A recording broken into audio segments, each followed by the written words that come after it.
Bismillahirrahmanirrahim. Li'audatil ghaibi. Zikir untuk mengembalikan barang yang hilang.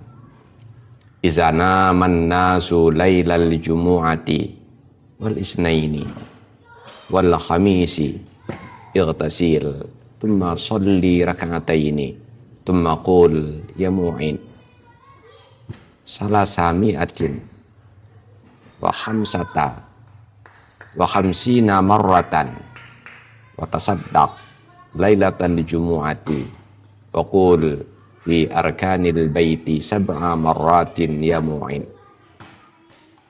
Untuk mengembalikan barang yang hilang, atau agar barang yang hilang bisa ditemukan kembali pada malam Jumat dan malam Senin dan malam Kamis, ketika manusia sudah tertidur lelap, mandilah, kemudian sholatlah 2 rakaat, kemudian bacalah ya mu'in 355 kali, dan pada malam Jumat bersedekahlah, lalu bacalah di setiap sudut rumah 7 kali ya mu'in.